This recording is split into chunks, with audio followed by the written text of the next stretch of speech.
Coucou tout le monde, j'espère que vous allez bien. Je vous retrouve aujourd'hui en vidéo pour vous faire un point lecture sur 2 albums jeunesse et 3 BD. Donc ça changera un peu des points lecture habituels. Bon après c'est pas des romans, donc j'ai moins de choses à dire. Du coup je vous en présente 5 au lieu de vous en présenter 3. Donc on va commencer tout de suite. Donc pour le challenge Harry Potter, j'ai entre autres lu Les Volcans de Walt Disney. Donc voilà, donc c'est des très vieilles éditions qui datent de l'année de ma naissance, si je dis pas de bêtises, voilà, 85. Donc c'est des livres que j'avais déjà lus étant enfant et que je prends plaisir à redécouvrir. Donc comme le titre l'indique, il s'agit de volcans. Donc on suit Dingo, Riri, Fifi et Loulou. Et on va les suivre à la découverte de pas mal de volcans dans le monde entier, que ce soit des volcans endormis, des qui se réveillent de temps à autre et ce genre de choses. Donc avec des dessins, moi j'aime toujours les dessins Disney, donc ça change pas. On nous explique aussi le fonctionnement de la lave par exemple. On a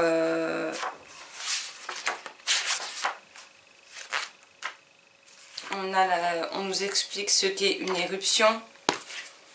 Il y en a d'autres comme ça. On nous explique également ce qu'est la ceinture de feu. Donc je trouve que quand les enfants rentrent au primaire, c'est des livres qu'on trouve encore en occasion en tout cas. Et c'était vraiment bien sympa. Et suite à ça, moi je sais que j'ai eu une grosse période avec tout ce qui était les volcans, les séismes. J'étais complètement à fond dans ça quand je l'avais lu la première fois. Et donc là je l'ai relu avec plaisir. Mais je me dis que parfois les termes méritent quand même quelques explications de la part des adultes. Parce que il y a certains termes, bon à notre âge on les comprend, mais quand on est enfant je suis pas sûre qu'on comprenne tout par contre. Donc vaut mieux le lire avec un adulte, ce sera plus simple que de laisser l'enfant le lire tout seul. Mais sinon j'aime vraiment beaucoup cette série. Ensuite j'ai lu un classique de mon enfance, il s'agit de Petit Pierre et le Père Noël. Puis aux éditions Saep, et je sais même pas si on a un auteur. C'était dans la collection Raconte-moi une histoire, puisque c'est... Je sais même pas si la maison d'édition existe encore, mais la collection non. Alors c'est de Emma Mora et les illustrations de Kennedy. Donc ici on va suivre Petit Pierre qui n'a plus malheureusement ses parents, qui vit avec sa petite sœur, sa sœur aînée, et je crois même qu'ils sont 5 enfants en tout. Je crois que c'est ça. Ils doivent être 5. Si je ne me trompe pas. Et Petit Pierre envoie une lettre au Père Noël, non pas pour lui demander moult cadeaux, mais tout simplement pour venir lui rendre visite là où il habite, tout simplement, voir les reines et tout ça. Et le Père Noël, c'est vrai qu'il se sent très seul parce qu'il a beaucoup de courriers au mois de décembre pour la période de Noël, les cadeaux, etc. Mais personne ne vient jamais lui rendre visite. Alors si au début il n'est pas très chaud pour que Petit Pierre... débarque chez lui et lui rendre visite, parce que quelque part c'est quelque chose qui lui fait un petit peu peur aussi. Il va finir par accéder à la requête de Petit Pierre, et donc on va suivre cette rencontre entre un petit garçon, un chat, un bébé et le Père Noël et les reines. Et c'est vrai que j'ai beaucoup aimé ce livre. Quand j'étais petite, avec mes parents me l'ont offert, j'adorais. Et au mois de décembre, je saoulais royalement mon père pour que tous les ans, il me raconte cette histoire quasiment tous les jours du mois de décembre. Le pauvre, en fait, je me rends compte qu'il devait juste en avoir ras-le-bol de cette histoire. Mais moi, j'adorais et voilà. Et vu que c'était lui qui me racontait mes histoires le soir, et ben c'était lui qui était de corvée. Donc on a quand même beaucoup de textes donc, à lire, mais peut-être pas à partir de 6-7 ans, pas avant quoi. On a de très jolies illustrations. Je vous ai mis des petits post-it pour vous montrer les illustrations. J'aime beaucoup aussi les coloris utilisés, la façon dont les dessins sont faits. Et c'est vrai que c'est quelque chose auquel je suis très sensible quand je lis des livres pour enfants. On a celle-ci qui est vraiment très colorée. Donc voilà, mais en tout cas c'est une histoire bien sympathique, et si jamais vous pouvez vous le procurer d'occasion, parce que j'ai regardé la dernière fois et on le trouve d'occasion, avec les fêtes de Noël qui vont pas tarder à approcher, c'est une lecture parfaite pour la saison. Et ensuite on passe à 3 BD que j'ai empruntées à la médiathèque, et donc on a Clara de Cécile et Lemoine, publiée aux éditions Le Lombard. Donc dans cette BD, on va suivre Clara et ses parents. Clara est une petite fille, tout ce qu'il y a de plus ordinaire. Elle vit avec son papa et sa maman, ils sont heureux et elle fait beaucoup d'activités avec sa maman puisque son papa rentre en général assez tard le soir du travail. Et ils ont un rituel après l'école, etc. Et un beau jour, ce n'est pas sa mère mais son père qui vient la chercher à l'école. Or il n'est jamais là à l'heure, mais elle se dit que vu que c'est son anniversaire, il y a peut-être une petite surprise qui se cache derrière tout ça. Et malheureusement pour Clara, elle va se rendre compte que ses parents ont oublié son anniversaire tout simplement parce que sa mère a une très très mauvaise nouvelle. Elle vient d'apprendre qu'elle est très malade et qu'elle doit se faire hospitaliser. Du coup, elle lui offre une poupée qui était sa poupée fétiche quand elle était enfant et lui promet de lui offrir un autre cadeau dès le lendemain, donc celui qu'elle voulait. Mais en attendant, elle lui offre sa poupée à elle. Et on va suivre la petite Clara à travers ce passage de maladie, à travers d'autres thèmes que je vous laisserai découvrir par vous-même, mais c'est des thèmes durs, des thèmes dont il est parfois difficile de s'en remettre. Et je vous cache pas que j'ai versé mes petites larmes à la fin de cette histoire. Mais c'est vraiment une très belle histoire et qui peut peut-être permettre d'aborder certains thèmes avec les enfants en bas âge. Parce que c'est des sujets qu'on ne sait pas forcément toujours comment aborder. Donc au travers de cette histoire, on met déjà un pied à l'étrier et ça peut ouvrir sur une discussion avec les enfants et je ne peux que vous la recommander. Ensuite, j'ai lu Sorcière, sorcière, le tome 1, le mystère du jeteur de sorts de Chamblin et Thibaudier aux éditions B.A.B. Donc comme je disais dans ma vidéo d'emprunt, je l'avais vu, si je ne me trompe pas, passer sur la chaîne d'Elodie, d'Eliott et des livres. Donc dans ce livre, on va suivre Harmonie et Miette, deux petites sorcières qui vivent avec leurs parents. Leur père est un inventeur, il crée des sorts pour la communauté magique, parce qu'ils vivent dans un endroit où il n'y a que des magiciens en fait. Et Miette, donc, qui est la petite sœur, se fait toujours embêter par des sorcières de l'âge d'Harmonie. Et un beau jour, Harmonie s'énerve et menace de transformer leur tête en citrouille si elle n'arrête pas d'embêter sa petite sœur.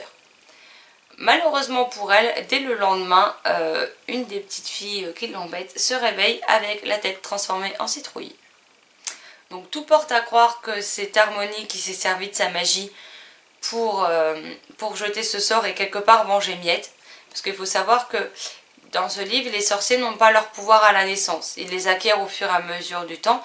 Et Miette est encore trop petite et elle n'a malheureusement pas encore ses pouvoirs. Donc elle ne peut pas trop se défendre et c'est une cible facile donc pour les autres. Et tous les jours il va se passer autre chose et une autre fille qui harcelait Miette va se retrouver coincée. Donc pas forcément toujours avec une tête de citrouille. Il va y avoir différents sorts qui leur seront jetés. Mais tout porte à croire que c'est Harmonie et Harmonie va devoir être rusée et prouver qu'en fait ce n'est pas elle qui a jeté ce sort et trouver qui est le coupable, sinon c'est elle qui risque d'avoir beaucoup d'ennuis. C'était une BD vraiment sympa, j'ai aimé parce qu'au final on a aussi cette thématique un peu du harcèlement scolaire qui est amené dans un univers de magie, etc. Mais Miette subit quand même le harcèlement des autres filles de son école. Et j'ai trouvé que c'était pas mal de mettre un thème très actuel dans un livre, dans une BD fantastique. En plus, les héroïnes sont très attachantes, l'histoire est plutôt bien menée. Je me demandais quand même pendant un moment qui était ce mystérieux jeteur de sorts. Et j'ai beaucoup aimé l'histoire dans son ensemble, l'intrigue, les personnages. Après, les planches, c'est pas ce que je préfère non plus, mais ça passe quand même très bien. Après, c'est juste que c'est pas typiquement ma came niveau dessin, quoi, on va dire ça comme ça. Mais les coloris sont plutôt jolis, les dessins sont quand même plutôt pas mal. Et voilà, et donc si je trouve la suite, je la lirai avec plaisir. Et pour finir, on va terminer donc avec Monsieur Blaireau et Madame Renard, le tome 1, la rencontre de Brigitte Luciani et Ève Tarlet, publié chez Dargaud, oui, je vais dire Targaud, je sais pas pourquoi. Et du coup, et non Raël, je t'interdis de te moquer pour le Targaud. ok? Parce qu'en fait, pour ceux qui ne savent pas, je joue à Skyforge. Et en fait, Targo, c'est une instance, c'est pour ça que j'ai failli dire Targo. Donc on voit le côté geek qui ressort. Donc dans ce livre, on va suivre Monsieur Blaireau et ses 2 enfants. Et un beau jour, quelqu'un s'aventure dans leur terrier. Et il s'agit de Madame Renard et sa fille, qui s'appelle Roussette. Et en fait, elles sont à l'abri, à la recherche d'un abri pour la nuit parce que les chasseurs les ont traquées et ont détruit leur terrier. Donc Monsieur Blaireau va accepter de les accueillir pour la nuit, pour qu'elles puissent se reposer jusqu'à ce qu'elles puissent retourner le lendemain à leur terrier, voir l'étendue des dégâts, mais au moins être en sécurité pour une nuit ou 2. Malheureusement pour eux, quand Madame Renard va y retourner, tout aura été dévasté, elle n'a plus la possibilité d'y retourner, etc. Et entre Roussette et les 2 petits enfants, enfin il y en a 3 parce qu'il y a un bébé, il y a Glouton et Carcajou pour les plus grands et donc Roussette, la petite renarde, ils vont se chamailler comme chien et chat. Et en fait, dans ce livre, on aborde encore une fois des thématiques importantes à expliquer aussi quelque part aux enfants. Et là, on a l'entraide, la tolérance, la différence, parce que ben voilà, c'est 2 espèces animales différentes qui vont devoir apprendre à cohabiter, à se tolérer, à s'aider, mais aussi l'image quelque part de la famille recomposée. Parce qu'il faut être honnête, on a de plus en plus de familles recomposées et c'est pas toujours facile pour les enfants de tous les côtés de trouver leur place à partir du moment où des parents ayant déjà des enfants décident de se mettre en couple avec quelqu'un d'autre. Et j'ai trouvé que c'était abordé de manière plutôt douce, plutôt gentillette, mais le message passe quand même très bien. Et j'ai vraiment beaucoup aimé, surtout qu'en plus je suis encore une fois complètement sensible et sous le charme des illustrations qui font un peu vraiment vieil album de ma jeunesse à moi en fait. Et j'ai vraiment beaucoup aimé j'ai vraiment beaucoup aimé cette histoire. Alors il y en a d'autres, hein, vous vous doutez bien vu que c'est un tome 1 et je me ferai une joie d'emprunter les suivants si je les trouve quand je ramènerai ces BD là. Donc voilà. Mais en tout cas, j'ai beaucoup aimé et ça aborde pas mal de thèmes. Les dessins sont doux, sont très mignons. Le texte est pas non plus, il n'y a pas non plus énormément de texte, donc c'est quelque chose, puis c'est écrit gros, hein, donc c'est quelque chose que vous pouvez facilement lire avec les enfants et peut-être même qu'ils peuvent imaginer eux-mêmes leur histoire en fonction des bulles et malgré le texte, hein, pour ceux qui ne savent pas forcément encore lire. Mais c'est vraiment un ouvrage que j'ai beaucoup aimé et je pense que même si date, vous n'aurez pas de mal à les trouver dans les bibliothèques, parce qu'il y a 2 bibliothèques à côté de chez moi, ils les ont. Je sais qu'il y a des bibliothèques dans les villes alentours, en tout cas par chez moi, ils sont dans beaucoup de bibliothèques, donc voilà. Parce que je sais pas de quand elle date, je trouve pas la date. 2006. Et puis je pense que ça doit pouvoir se trouver aussi d'occasion. Donc voilà, c'en était tout pour ce point lecture spécial album jeunesse ou BD. N'hésitez pas à me dire si vous connaissez ces titres, ce que vous en avez pensé si vous les avez lus. Si vous en avez d'autres dans le même genre à me conseiller, je suis toujours preneuse. En attendant, je vous souhaite une agréable journée, de très belles lectures et je vous dis à très vite dans une prochaine vidéo. Ciao ciao.